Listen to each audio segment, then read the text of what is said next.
It's good to have you here. Thank you, Mike. Thank you very much. I'm also pleased to be here with you. Awesome. Thank you. So we were just talking right before we went live. You've been in Live Masters for about 2 years, Yeah. and you just completed. Well, you completed the interview challenge last October, Yeah. and and we're gonna just ask you some questions to get to know you a little bit better in this video here. So, Okay. do you remember what you liked first about Live Masters and why you wanted to start doing videos? Well, thank you, Mike. First of all, thank you very much for giving me this opportunity to come on live on your platform. I'm so excited to meet other people as well. So those who never knows me, those some people might know me, some people those are seeing me for the first time. My name is Anastasia Patience, and I'm originally from Ghana, and I live in Cyprus. So how I what I like about Life Master was I was scrolling on my news feed, my Facebook, and I saw your video. The video just popped up, and it said Life Master. So, wow, I was like, wow. I click on it, and I started listening to your video. And what clicked me, I mean, what drew my attention was the question. You were asking the question of the day. So I was so interested in it, and I listened to you very much. And what really triggered me much, and I was like, no, I have to listen to this video. Was you were saying that you has been on live video for days. So I mean, it's like you come on live every single day.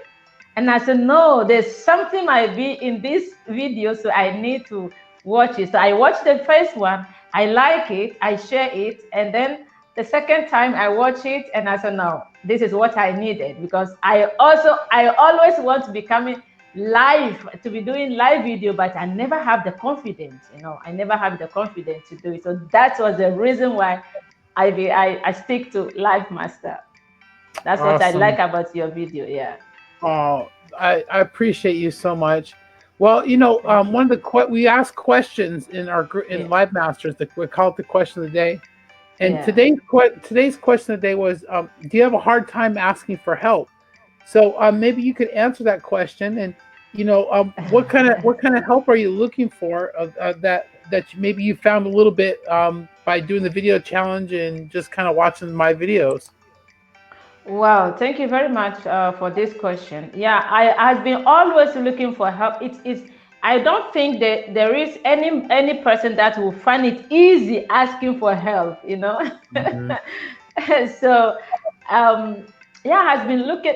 It's never been easy for me to ask for help. But what I'm looking for and why I choose to watch your video was I like to, um, I need help how to wrap my videos, how to introduce, how to come out and explain in public, especially in public speech or public communicating was my biggest issue. So when I saw your video, I was like, this is what I'm looking for. So let me stick to this person. Maybe, who knows? Maybe one day he might help me to become a live, a public speaker. Yeah, so Absolutely. that's my being to become a public speaker. That is what I'm looking for. Absolutely. Definitely. We'll help you Yeah. in Live Masters for sure. How many different languages do you speak? Um, I speak a few. Let me see. I speak my mom language, my dad language. About five so far, five languages. 5 languages. Wow. Yeah. That's Yeah. incredible. That is Thank that you. is that is incredible. So what do you like to talk about most on your videos that you do? Because you have a YouTube channel and Yeah. you were doing a lot. You were doing you have quite a few videos already. So what do you like? What's your favorite things to talk about? Well, my favorite thing that I like to talk about is life story, and most of my videos are real. It's a true story. So because I have been through a lot of things in my life, Okay, I have been through a lot of things in my life, and it's never been easy to come out or to defend yourself when it comes, especially when it comes to false accusation. It's never been easy when you has been accused for something you did not do, and you never had the opportunity to explain yourself or to defend yourself, and then you cast everything upon your creator and waited so much long for the truth to come out. And God is amazing God that never failed his children, and God will somehow answer your prayer, and the truth will come out, or the truth comes out without you putting too much effort or paying lawyers and there to, I mean, for your truth, for your justice to come out. It happened to me. So when I came out of this situation, or that problem, and there are so many problems that I went through, because I'm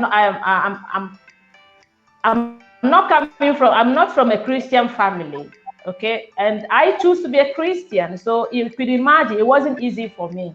So it was a whole lot of things that included.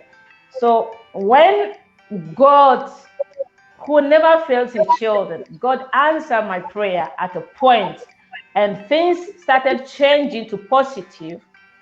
I said to myself, I will never keep this testimony or this story to myself, because of course, yes, we are human beings, and there are some mistakes also. I personally also do some personal mistakes. So when I realized that things are not working as I wanted, and then I decided to say, no, I can do something about life. Because when I see those situations, personally, I was destroyed. My life was damaging, because I has been accused for something I did not do. I has been, I'm not coming from a Christian family. I choose to be Christian. I has been accused, and so many things on other side, a whole lot of things. So it's never been easy. But when I look at the situation, and at a point I said no.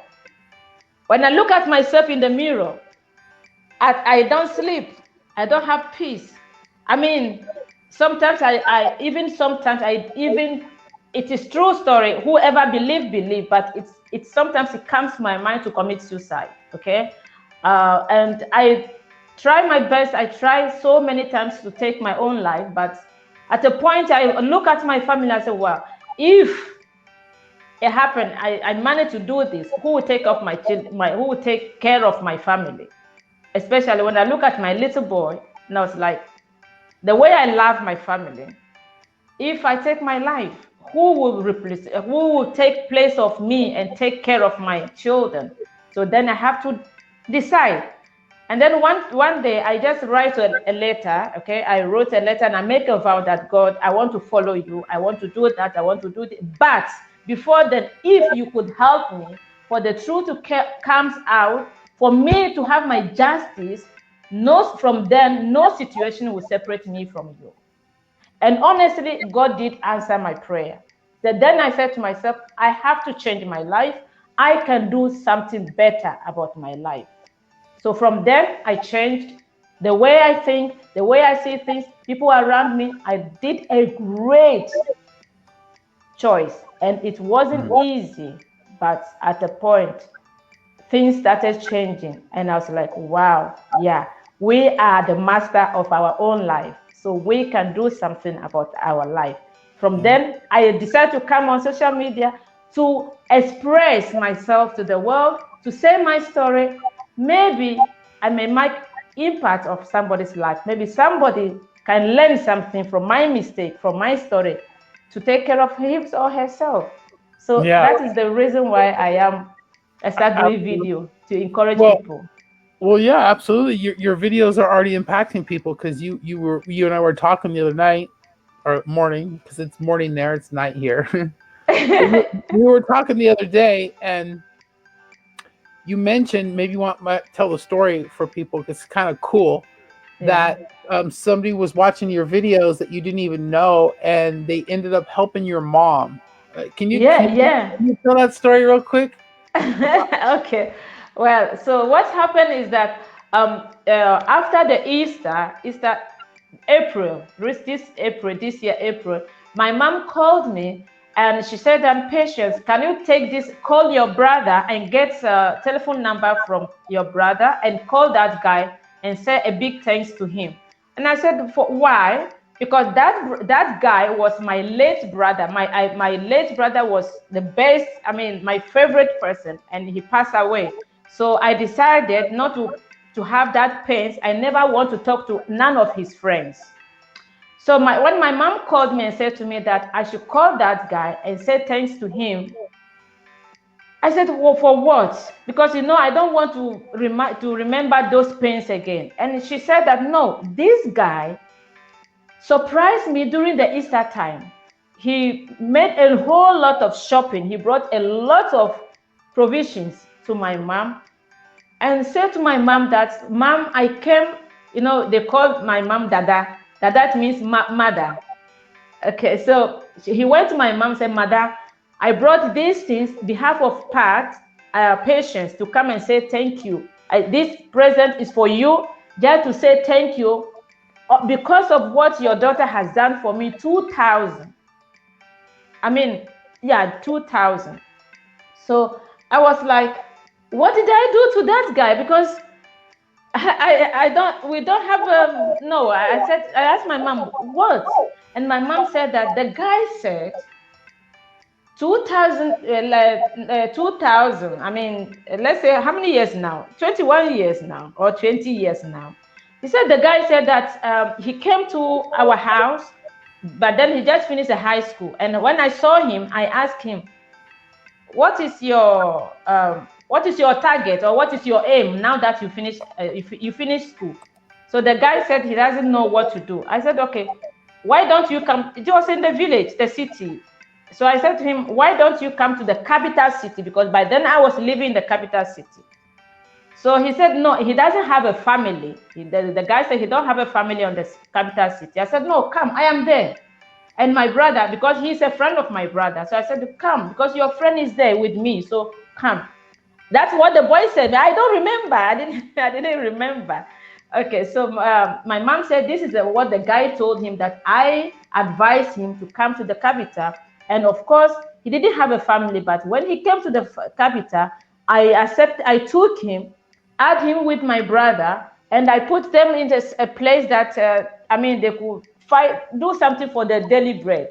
And then from then I advised him that why don't you, since your family cannot afford to educate, to further your education, why don't you go and learn something?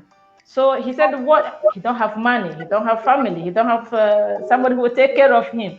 But I advised him, and he took my advice. And then today he's a welder, he's a car welder. He have his own shop, and he's a master and have apprentice. So he said that my mom said he came with those provisions just to say thank you to my mom for what advice I have given him. 2000, the year 2000, that advice make him who he is now. So yeah, so that was that story. That was this year. And then after that also, somebody also called me from France and told me that come to visit me, because you have some years back, also you helped me a lot, you advised me, and today I have my own house, I have my big shop. He did a video call and he showed me the shop and the house, and it was so amazing, so exciting. So what's the best advice that you could give to somebody like your friend that you give? I mean, what kind of advice are you giving your friends that reach out to you? Like if they're struggling, say if they're struggling with their faith, what would you say? Yeah, what I would say to someone who is struggling with faith, the first thing is that you need to ask yourself what you are struggling for. Can you do anything about it? You have to look at the situation you are at that moment. Look at that situation. Okay, there's some situation you can sit down and see that I can do something about this. And there's some situation you can't do anything about it unless you just cast it upon God. And then you can, of course, you can sit down, your finger crossed, and waiting for God to come from heaven to come and do a miracle. Faith without action can never work. Okay, so if you are struggling, for example, you are struggling with a situation. When I always say situation, because when we are in a personal situation that cannot let you sleep, cannot let you focus, cannot let you think positive, okay? The only thing you need is that focus, pray. Stop talking to people, stop explaining yourself to people. Stop trying to sell yourself to people that they cannot help the situation, because there are people that we surround with ourselves that never add value to our problem, our life. Rather, they will be discouraging you. So the more you say your problem to people, the more problem you're going to have. So when you are struggling with faith, go into your knees, okay? And this is my personal experience. I go into my kneel, I read my Bible every single day, in the morning, in the evening. And I ask God, help me to see the way, how I should go. And then I try my best to do something that make me happy. I do something that after I do it, I look at it and I feel that, wow, I like what I did. It puts smile in my face. Then I stick to that. I will do it for a few times, and I see that when literally you see that there's a little change in your emotion, so then you see that this is what I have to do. And you have to know the people you surround with, people that you speak, and they give you positive encouragement or negative. That is very important. Yeah, you have to surround yourself with people that give you energy instead of taking away. Right? Exactly. Yeah. So if you are struggling with your faith, just say to yourself, look at yourself. Can you do anything? Can you change anything about your life? Can you do how God created you? Can you change? You can't even add one hair into your hair. So why do you have to be struggling with faith? Just say that He is the one who created you. He knows how He created you. That is how you should be. So focus who you are. Never be somebody that you are not. And never compare yourself with nobody. Appreciate who you are, what you have. Be grateful, and I believe everything goes smooth for you. Well, I heard Pastor Rick Warren say that, if you're not you, God doesn't want two you. He only wants one of you. Exactly. And you watching Patience TV, Big TV, Patience, Move Mountains.